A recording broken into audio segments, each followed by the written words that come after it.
Good our morning. usual daily sparring session. What are we talking Yes, about today?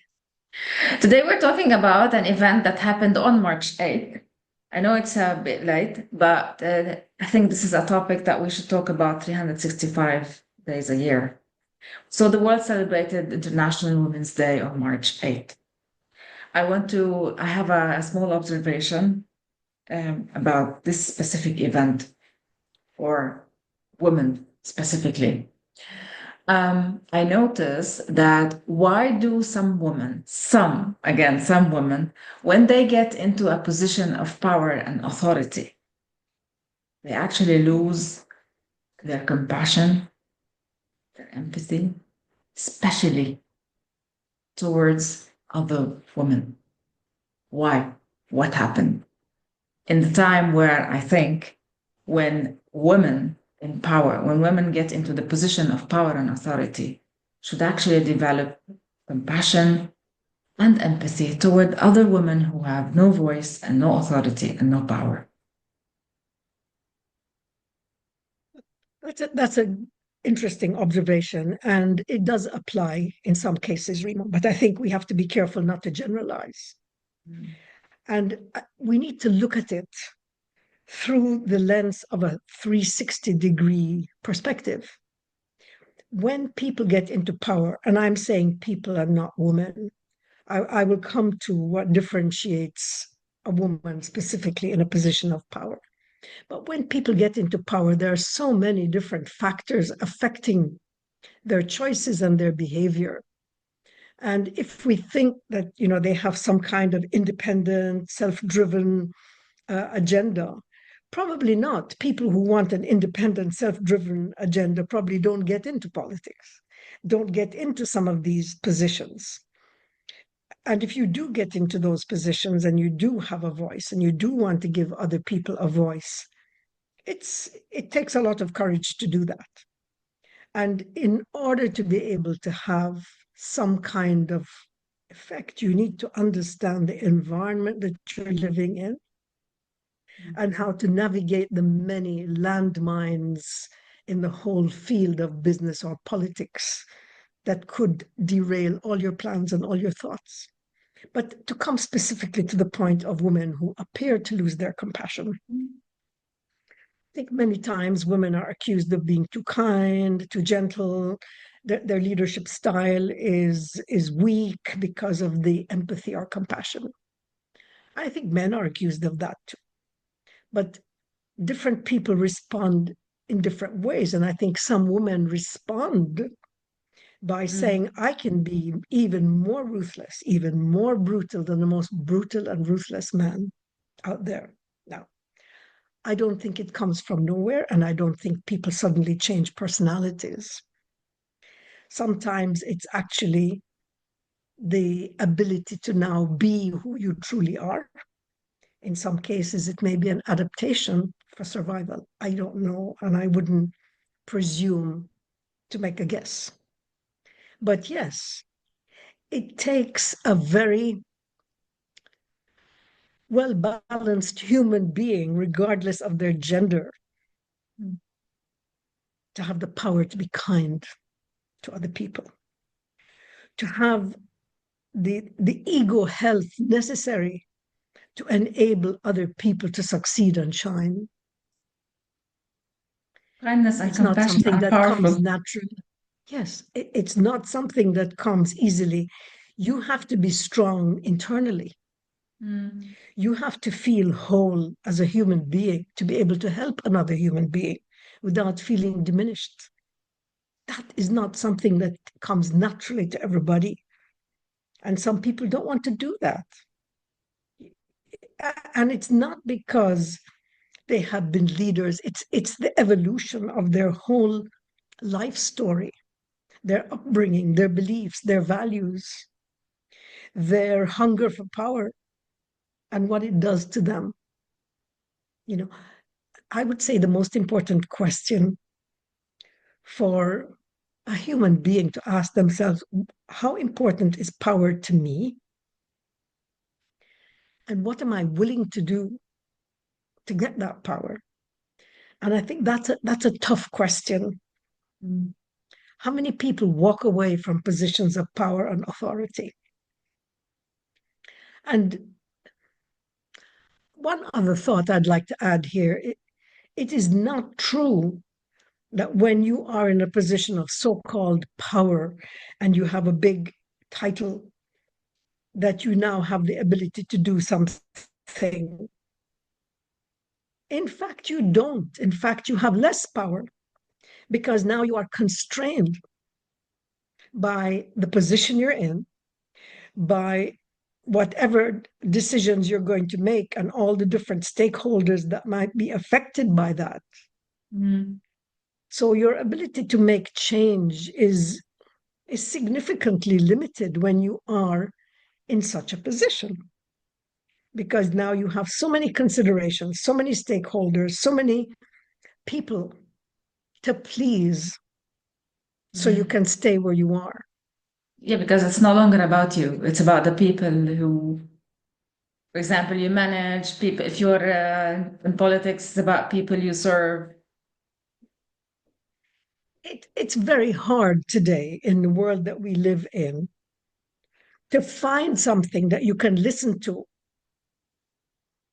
and feel that you're actually listening to an intelligent, balanced view of what's happening around, especially if you live in different parts of the world and you see reality from so many different angles. Mm. You ask yourself, what are they talking about? What are they seeing? Which world are they describing? Literally, as we speak right now, we have such a lack, such a deficit in effective leadership that I don't know. I mean, people are asking themselves, what's next? What can we expect? What's the future? And people are expressing that. Humanity is expressing it in many parts of the world with an incredibly low birth rate. People seriously ask themselves, do I want to bring a human being into this world, into this environment? But let's not forget how much power we have as individuals within our own circles of influence. Mm. How we raise our families, how we interact with other people, what we do. We have choice. Every single one of us has a choice, and I think that's the real power. We can choose to do something good and beneficial every single day, or we can choose to do something destructive. And this brings to mind one of my very favorite concepts, and that's Professor Cipolle's 5 Laws of Human Stupidity, expressed beautifully in his book. And I think it's worth having a quick look at because it answers the question, why do we do these things? Why do people behave this way? The first law is always and inevitably everyone underestimates the number of stupid individuals in circulation. And it's when we say stupid, I mean people who make terrible choices because they don't look far ahead, they don't look at consequences.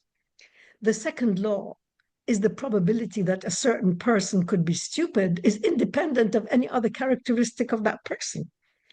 Even smart people do stupid things. And then we look and say, but if we learn from it, we've become that much more intelligent. And law 3 is a stupid person, is a person who causes losses to another person or to a group of persons while himself deriving no gain and even possibly incurring losses. People who Mm. believe the stories they're told because people play on their emotions and their insecurities and promise them things that are absolutely not real and not feasible even. So they think they're doing something good and they harm the people and harm themselves who are affected by that choice. Law 4, non-stupid people always underestimate the damaging power of stupid individuals. In particular, non-stupid people constantly forget that at all times and places and under any circumstances, to deal and or associate with stupid people always turns out to be a costly mistake.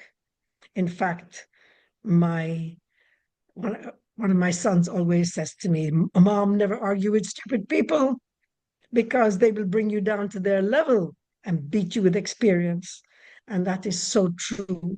And that brings us to law 5. The most dangerous type of person in the world, in the universe, is a stupid person because they do harm, and sometimes unintentionally.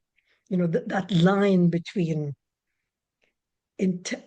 stupidity and evil is a very hard one to draw. The matrix here, this where you can see benefit to others, losses to others, benefit to themselves, loss to themselves. And look at where these people fall, the helpless people, those who are in a way, they think they can only do or only benefit if someone enables them. And they go along with what they think is a gain for themselves, but that ends up with benefit to others and losses to them. A second category is the people who are the bandits on the opposite side here, people who want to get benefit for themselves and they really don't care what losses others incur.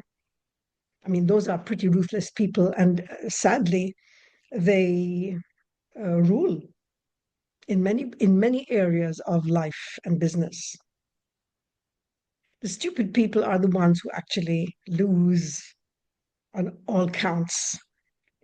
They cause losses to others and losses to themselves, and they're the ones who jump and celebrate without thinking. They actually believe they're doing something good. And these people actually call themselves more often geniuses, this category. Listen, there is no one in the universe, including us, who ever believes they have a deficit in intelligence.